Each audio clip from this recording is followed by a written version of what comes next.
Hi, this is Jeff Byers, and we're going to take you through how to take your assets into ZBrush and paint on them directly, and then take them into Photoshop and use them as a mask. Alright, to get started, we're going to go ahead and make sure that our entire Jeep is UV mapped.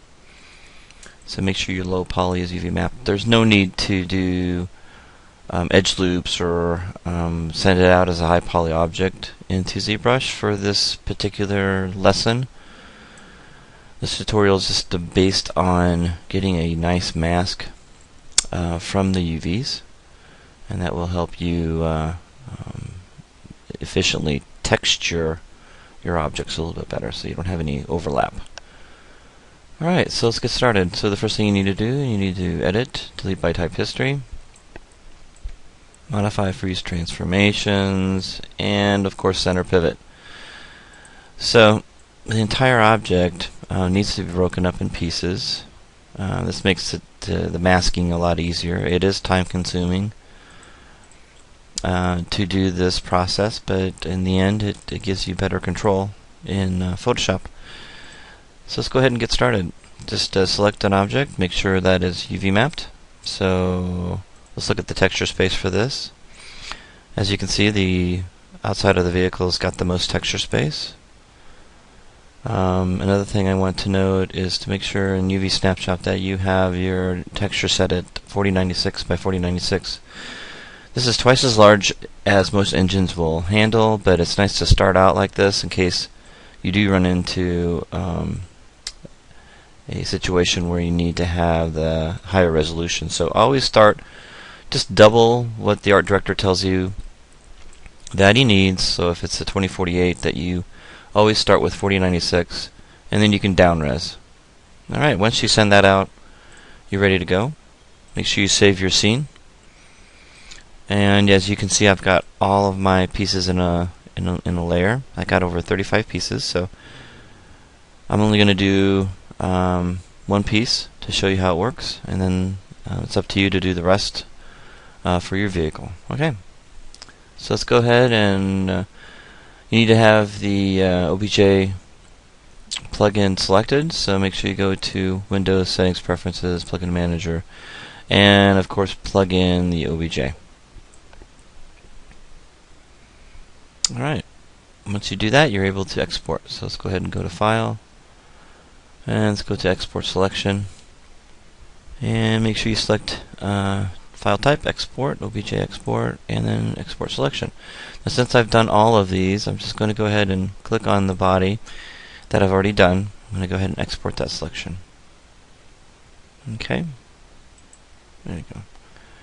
Artius, do you want to replace it? Yes. Okay. Alright, so here's our object, and we've already saved it out. So let's go ahead and minimize and go into ZBrush. Let's go ahead and go to Import and go ahead and find your document. Okay, and if you hover over this, it tells you what we have here as far as the amount of polygons we have. A couple things we need to do. We need to go into a UV map, and it defaults at 2048. So we want to bring that up to 4096. Okay, so 4096 by 4096. Okay. Alright, let's go ahead and close that. So we got 4096 right there. Close that. We want to go into geometry, okay, and we're going to go ahead and draw this in. Okay, when you let go, you need to hit the T key, letter T, and or click on Edit. Okay, if you hold down the Shift key when you rotate in this viewport, you can kind of get it to snap to certain angles. Okay, so I'm just going to kind of leave it like that. I like to turn on perspective. Makes me feel like I'm in Maya instead of being orthographic. So if I turn that back off, it looks very orthographic. So I'm going to turn that back on. So anything close to the camera will distort just a little bit.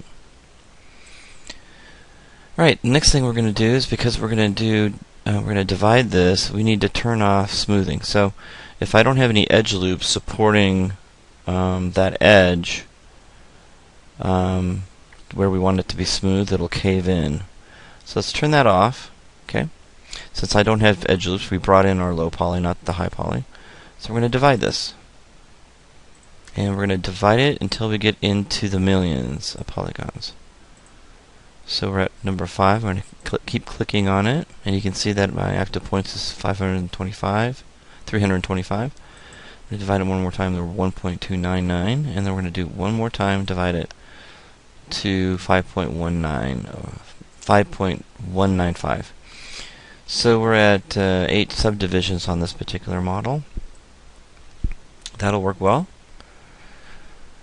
And the next thing we want to do is, you can either paint on it if you want to. If you want to paint, right now we have the Z add-on that allows us to sculpt. So do a Control Z and click off Z add and click on RGB, and that allows us to paint. Okay. I usually don't like to paint on the material that gives it more of a clay look, or excuse me, wax look. So I'm going to click on the materials and go to chalk. It gives me an ability to see what I'm painting. Gives me a better base. And let's click on, and this is going to be our forefront color. That's our background color. So we're going to use let's click on that, and let's get a red color, and let's go ahead and fill that object. Okay. And let's go ahead, and since we got it filled, we want to go ahead and let's close geometry, and let's go into texture map, and we're going to click on new from Polypaint, and that'll show your new texture. And it looks like we see 4096 by 4096, so that's good. And so let's go ahead and clone texture. There we go. And that'll put it over here in the texture box. And let's go in here to texture up here. And we're going to do a couple things. We need to flip this. I'm going to flip the texture. And we're going to click on anti-alias. And now we're going to export. And now we're going to call this Zbrush body low. And we're going to call this new 2. Okay. So we'll save that out. And now we can go back in. Now we can go into Photoshop and finish this up. So you'll import all your objects and go through this process for every single one, and then bring them all into Photoshop and line them up. Open. And here's our texture, which is nicely laid out. So now all we have to do is go ahead and mask that area. So click on our layers. Let's go ahead and double click on that. And I'm going to do a new layer. And click on this layer that we created, and I'm going to mask that. Let's just use color range, and let's turn that to 1. And just Control V. There we go. So now it's masked. Now we can go ahead and do another layer here and set that up as black and turn that one off, so you can see that we got that as a mask. So we can use this anytime we want to do a selection.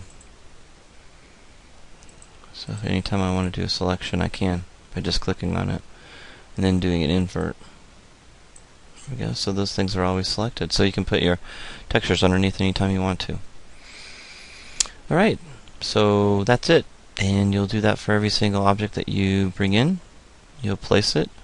And how you can place other objects on top is just hold the Shift key and drag that palette right onto this one, and it will show, and then you can continue to mask your objects. And this will make it a little easier. Plus, you can see a really nice edge here that perfectly matches your UVs. Okay? That's it. And just mask everything out and start texturing.